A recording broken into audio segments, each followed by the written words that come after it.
Hi everyone, Canoopsy here. As many of you know, I'm a pretty big fan of the iPad Pro. I use it for work, school, entertainment, pretty much everything. But something hit me recently. I've never in my entire life used an Android tablet. So I decided to do a bit of an experiment. I partnered with my friends at Best Buy Canada who sent over a brand new Galaxy Tab S6 Lite, an affordable Android tablet from Samsung for me to try out. All the opinions and thoughts on this tablet though are my own, based on my own personal testing and experience as a student, content creator, and designer. Also, Best Buy wanted me to let you know that they have all the tech essentials you need to get back to it with school or work with some form of normalcy. From computers to phones, tablets, cameras, audio gear, and everything in between, Best Buy has you covered. Head to the Best Buy website, the link in the description, or visit your local store, with a mask of course. Okay, so first let's do a quick run through of this tablet's hardware, and spoiler alert, it's actually pretty good. It has an aluminum back and glass front, and the panel up front is 10.4 inches with a 5:3 aspect ratio, which I do actually like. It's easy to hold, as well as makes it great for watching videos in full screen. There's also these thin uniform bezels all along the front, and a selfie camera which is solid enough for video chats or meetings. There's also a camera on the back for scanning documents or quick pictures if you have to take them.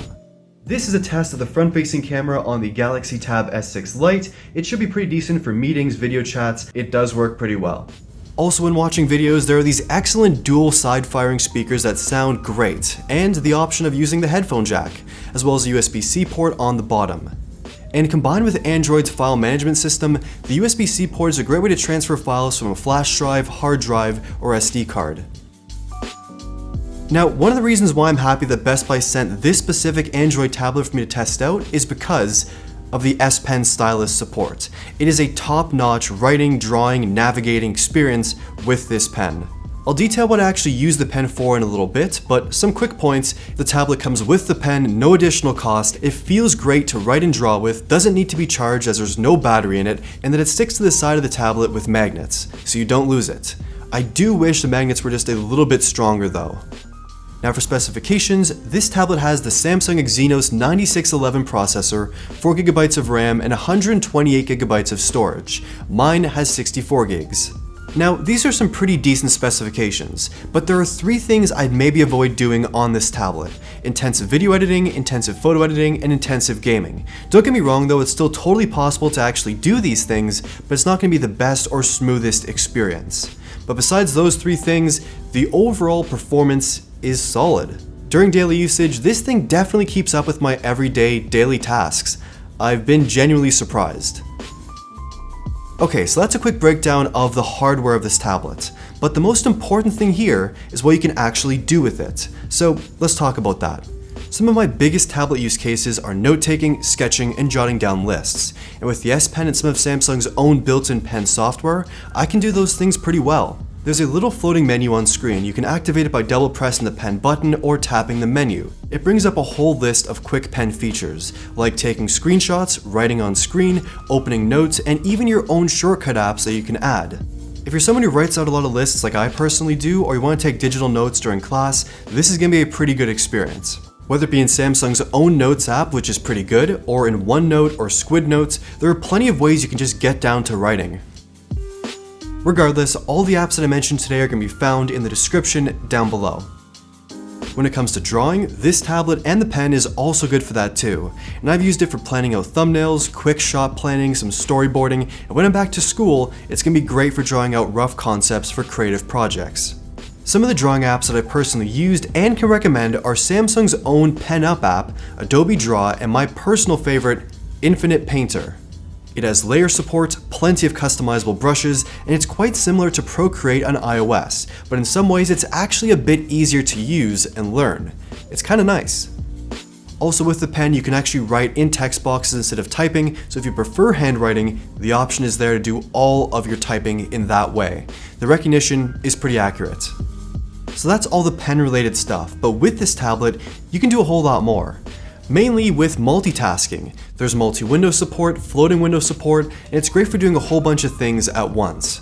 And I'm sure you're absolutely sick and tired of video chats by now, but this tablet does work fairly well for those. Plus you can also have multitasking or floating windows open at the exact same time, so you can chat, you can type, do a whole bunch of stuff all at once. And you can certainly use the S6 Lite with Office and all those applications for word processing, editing PDFs, signing documents, working on presentations. You have full flexibility with productivity here. You can even buy a keyboard case for this tablet, or if you're working from home, hook up a Bluetooth keyboard and mouse and get stuff done. There's also plenty of photo editing apps as well for basic quick edits, like Photoshop Mix for editing those small details in photos, Lightroom for adjusting curves, colors, contrast, and more, as well as IBIS Paint X for even further edits like adding text, cutting and pasting, and it's kind of like Photoshop Lite. There are surprisingly quite a few great apps in the Play Store that meet my personal needs for day-to-day work, but if you are buying this tablet, make sure you check the Play Store in advance, so you can make sure the apps that you need for your day-to-day work are in the store, so you're not stranded once you buy the tablet. And using this tablet, I've had no problem making it through a full day of my personal usage. Using it as my main video watching screen, drawing, taking notes, no issues there, and there's also a fast charger found in the box for those quick top-ups. So this was a very different last few days with the Galaxy Tab S6 Lite, and honestly, it's been surprising. The tablet has been able to keep up with all my day-to-day work, no problem, and I didn't really feel like I was missing anything using this instead of the iPad. You can't do absolutely everything on this tablet, but there are things it does very well. I think it's also going to be a great affordable option for students as well, even just as a digital notepad or sketchbook, among some of the other use cases I mentioned throughout this video. From the basics like watching videos to note-taking, sketching, typing out emails, working on presentations, editing photos, and everything else, it's a capable tablet at a pretty decent affordable price point. If you want to buy this tablet for yourself, I'll leave a link in the description down below. And a huge thanks once again to Best Buy Canada for sponsoring this video and supporting my channel. And that's it. Like the video if you liked it, subscribe, and thank you for watching.